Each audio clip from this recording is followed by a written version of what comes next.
Hello, hello, voici le sixième chakra à l'envers, d'accord? Donc, comme je le dis et je le redis encore, je prends des renseignements sur les chakras à travers tous les livres que j'ai, surtout celui de la Bible des chakras de Cindy Dahl que je recommande vivement parce qu'elle donne plein d'exercices pour les équilibrer.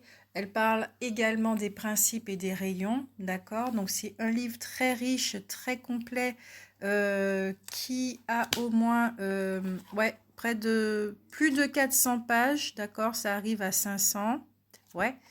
Et vous le dévorez tranquillement. Donc comme je le disais, très riche. Donc là, pour tout ce qui concerne les chakras à l'envers, c'est de ce livre-là dont je prends les informations et que je vous les transmets. D'accord? Donc, considéré comme le chakra de la vision, l'envers du sixième chakra reflète tous nos potentiels, tandis que son endroit visualise notre unique et vrai cheminement. Donc, le point de rencontre entre l'endroit et l'envers du sixième chakra, c'est l'hypophyse. Agir comme un prisme, il agit vraiment comme un prisme qui reçoit toutes nos visions potentielles et les évalue en fonction de notre objectif ultime. Donc, notre stratégie de vie peut être en marche ou éteinte.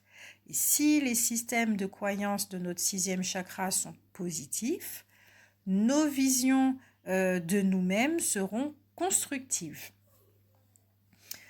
Mais si en effet, si le système central de croyance du sixième chakra est autodestructeur, donc l'image de nous-mêmes sera négative et nos objectifs iront dans le même sens. D'où l'importance effectivement de régler ceci à l'arrière, ce qui sera fait pendant les méditations, la méditation, d'accord? Donc ce chakra, ce centre énergétique est celui du cheminement.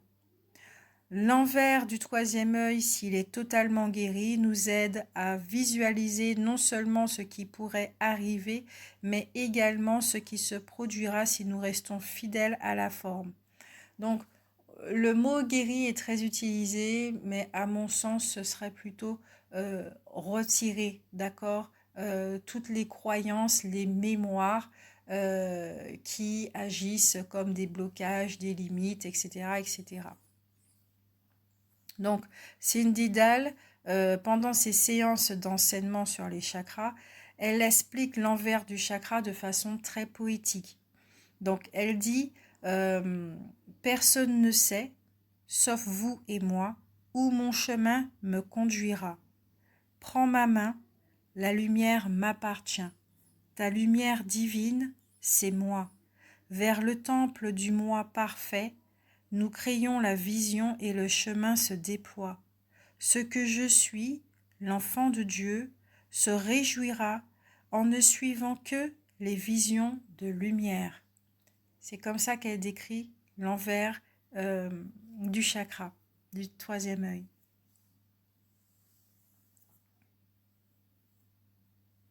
L'emplacement, son emplacement est à l'arrière de la tête.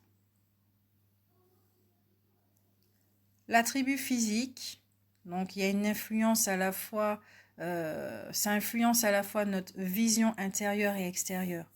En tant que centre pour la visualisation créatrice, ce que nous voyons se matérialise en réalité physique dans ce chakra. Les gens font souvent l'expérience de guérison ou d'ouverture de ce chakra d'abord par une lumière blanche. Après avoir vu l'intense lumière blanche, leur vie n'est plus jamais la même. Donc c'est parce qu'ils s'ouvrent au chemin que la source divine et leur propre moi de la source divine visualisent pour eux. Donc ils s'engagent à la suivre, la vie change à tout jamais. Je ne sais pas si vous l'avez déjà vu cette lumière blanche, mais elle est vraiment extrêmement intense.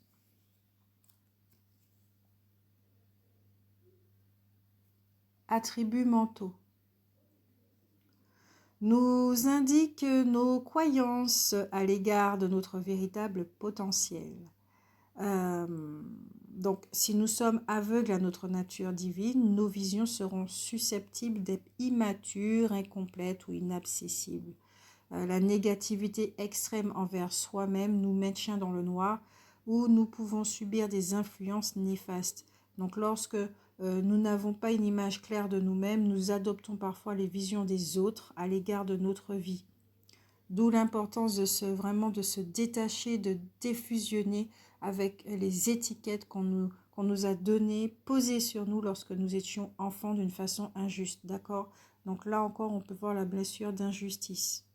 Donc, en assumant le moi de notre source divine, en se reconnaissant, donc ça parle aussi de l'estime de soi encore une fois, nous recevons et choisissons automatiquement les visions qui nous permettront d'atteindre notre plein potentiel. L'attribut affectif influence et reflète ce que nous ressentons à l'égard de nous-mêmes. Plus l'envers de ce chakra est ouvert, mieux nous nous sentons avec nous-mêmes. Le manque d'acceptation de soi, une piètre image de soi et autres sont souvent directement attribuables à la fermeture partielle de l'envers du 6e chakra. Le manque d'estime de soi peut éteindre ce chakra. S'il est inhibé, il peut s'ensuivre de dépression. D'accord? Ça aussi, c'est très intéressant à savoir. Inversement, mieux nous nous sentons dans notre peau et plus ce chakra réagit en produisant des sentiments positifs. Attribut spirituel. Montre à notre âme ce qu'elle a créé et ce qu'elle veut créer.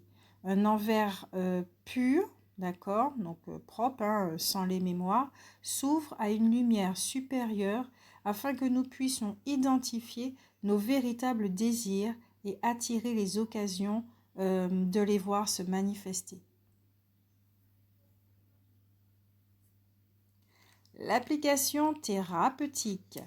Donc, les problèmes d'une piètre estime de soi ou d'image corporelle, les confusions au sujet de la voie à suivre, de nos choix et des avenirs potentiels et incrédulité générale face à l'avenir.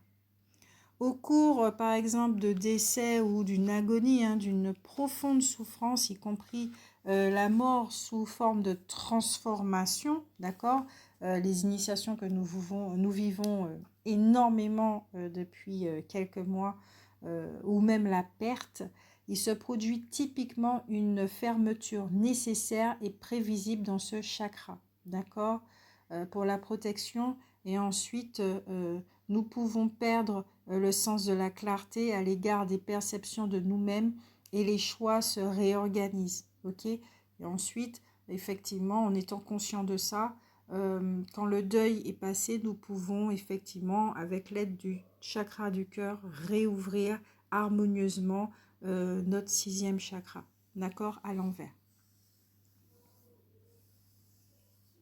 Le 6e chakra est le siège de la création de soi, donc son symbole, c'est toutes les images visuelles comme le fleuve, un sentier ou un voyage, des représentations de la lumière, y compris le soleil, les arcs-en-ciel et les prismes.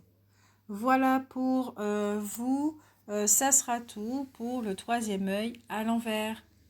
Je vous souhaite une très belle journée ou très belle soirée, qu'importe l'endroit où vous vous situez sur le globe terrestre. Prenez soin de vous, je vous fais de gros bisous. À lundi pour le 7e chakra.